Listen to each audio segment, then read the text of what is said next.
Welcome back, people. Hope you're having a great day. I wanted to make a video quickly about financing a multi-million dollar home, right? I recently closed a transaction for a celebrity client. This guy's a young tech entrepreneur, uh, pretty well known, becoming more well known as the day goes on because of great relationships and great products that he's creating, and just great work that he's doing for the biggest names in the industry. So it was a pleasure working for him. If you see this video, he knows who he is, but I'm not gonna put your boy out there like that. But it was great working with him. I actually helped him on the as a realtor in the transaction, as well as the loan officer in the transaction. That worked out great because I was able to leverage the fact that, you know, like with a purchase transaction, your clients are going to have to come directly out of pocket with all the funds for down payment, closing costs, prepaid taxes and insurance, things like that. So it's nice to, if you can, limit what you're going to charge up front or figure out a way to make money in a different direction. So being the realtor as well as a loan officer, I was able to leverage that and really reduce that person's actual expense for the transaction, which was great. So besides that, what I want to do is just give you a quick video about the transaction, about financing that. It was a $2.2 million property. We have loans that go as high as $10 million and higher if we need to, depending on what lender we want to work with in those types of specific transactions. But you know, multi-million dollar transactions are common. You're going to see more that happen in between, you know, 2 million to 5 million. And then the bigger amounts will probably be a little bit more rare, but depending on where you're at and what your clientele is, you might come across that a little bit more. But just for a number of purposes, this property was listed for roughly about $2.1 million. Southern California, LA area, you know, a little off LA enclave, beautiful home, very large lot. We put in our initial offer on the property. They went back and forth with us. They had a couple of offers, and I'm sure realtors will know this, but basically when you submit an offer and there's multiple offers on the property already, the seller will sometimes either just take one of those offers, or they'll send you what's called a SMCO, seller multiple counter offer, basically reflecting that they have multiple counter offers going out, and they'll send them off to the different agents, the different buyers agents. And then the buyer's agents are going to talk to their clients and come back and say, okay, we agree to, you know, this counter offer, or, you know, we come back and if within that counter offer they say, hey, submit your best and final offer as far as the price goes, then usually that means, hey, you need to try to come in a little stronger because we have some strong offers. But that's kind of the vibe that I get most of the time. And either you can go back with higher purchase price offer, or you can, you know, come back in a stronger way, removing a loan contingency, saying, hey, we go into this transaction not worried about our loan at all, or that's not going to be a factor or a reason for us to back out. A really strong contingency to remove is the appraisal contingency if you want to really make your offer stand out, because then the seller is really happy to see that you have someone that submits an offer, or that's submitting an offer that isn't concerned with what the appraisal comes in at. So those are things to consider when you are submitting an offer. But we submitted our offer. We came in very strong, and we came in. I think we were at roughly 100K above the asking price because I could already sense that there was a strong interest in the property. We said no inspection contingency. We really wanted to make it a really beautiful offer, and then she came back, countered us along with a couple other people. And then she ended up taking an offer from one of the other buyers. So we were like, oh, you know what, that sucks. We didn't get the property. We started to move on. About a week later, she got back to us saying that the offer that was submitted, after they went into escrow, within that 1 week, they had their inspector go out there. The inspector went out, and the inspector started pointing out a lot of damage that needed to be repaired. And the buyers came back with a really, really massive repair request. I think they were looking for around 100K in repair credits, right? So whatever they offered above the purchase price, they kind of wanted it back in repair credits, and the seller wasn't happy about that.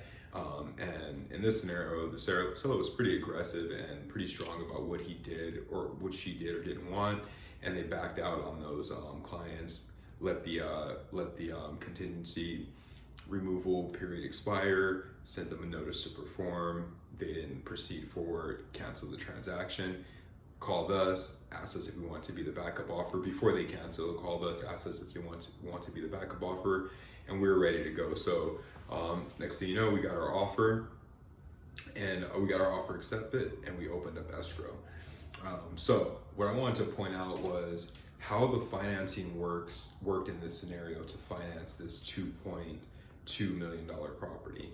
It's not always going to work like that, but when you start to, the maximum right now for a purchase of a single family residence on a conventional loan it's somewhere around 900K. I'll pull it up and be more specific on that, but it's somewhere around 900K in high cost areas, meaning that your loan could be as high as 900,000. Certain areas, LA, San Francisco, different high cost areas throughout the country, but your loan could be as high as $900,000 and still fall into the conventional category. You used to fall directly into what they consider a jumbo category, which means you're not being backed by Fannie Mae or Freddie Mac, and now you're stepping into like private investors backing those loans. Just a little different, but the pricing is fairly similar with jumbo loans as long as you're able to document your income through traditional mechanisms, tax returns, pay stubs, W-2s. But in this scenario, my client, he's self-employed. He has a couple different companies. He's getting income from different, I would say, vendors or different clients through different mechanisms. And it makes it harder to document that income in a traditional manner, especially with corporations, because a lot of corporations are writing off a lot of their income, and then you're not able to show a minimum amount to qualify for a loan through a traditional mechanism. So that's where you end up having alternative type loan programs where there's different ways to document income or different ways to source credibility and assets, I guess you could say, to qualify for the loan. So in this situation, and later on I'll go a little bit more specific into the specific loan program that we use, but we worked with a lender that's their focus is really expanding lending to people that were traditionally left out of the market. And that's the beauty of operating as a wholesale broker, that we get to tap into these different investors that have different perspectives on lending and different niches that they're really trying to focus on. So while you have some companies that are just strictly your cookie cutter, conventional, they're looking to help your mom and pop in middle America, or just your traditional type of purchase scenarios, you also have lenders that are looking to expand and focus on, let's say, self-employed clients or people that have assets in the bank but don't necessarily have a pay stub. So in this scenario, that's what we did. We went with the lender that said, hey, show us 20% down. So on a $220,000 house, that's roughly $440K. Show us 20% down. Show us that in an account, obviously, and then show us that you have 18 months of that mortgage payment in reserves, right? Meaning that you, along with your down payment, after all closing expenses are, closing costs are paid to get into the property, you still have 18 months of the mortgage payment set aside. That makes it to where for the lender, they do the math on that, and they're like, this person has super strong reserves. We don't have to verify that they have a current paycheck stub. Based on what we're reviewing, based on our calculations, their lender underwriting algorithm, they see that if you have a certain amount of reserves, a certain credit score, and a certain down payment, it's a less risky scenario for them, or the risk is appropriate. So in this scenario, we were able to get the client a payment that was affordable for him. I think the payment on the loan of around $1.8 million or $1.7 million or so, the payment was around $12,000, including taxes and insurance. The interest rate is higher than what you're going to see on a conventional loan, because the conventional loan is obviously a lower risk loan. You're using W-2s, pay stubs, things like that. But the risk accounts for the varying or the variable income, not variable income, but the different source of income being used, as well as just a different type of lending going on in the transaction. So if you are in the situation where you have a business where you're able to generate cash, you're able to stack large chunks of money, but you don't necessarily have W-2s, pay stubs, and you write off a lot of your income due to expenses related to your business, there are options for you. You can even use gift funds to support some of that down payment. So, my main purpose in making this video was just to say, hey, look, there's options out there. If you're sitting out there and you're like, hey, I know I can generate some income and stack some bread up, and have money for my down payment, or for my reserves for 18 months, but I'm not going to be working W-2. These might be one-off transactions that I do a few times throughout the year, because in reality, there's people making money in lots of different ways nowadays. There's people that have a YouTube channel that might do some t-shirts or do some NFTs and come into $500,000. That's really a reality.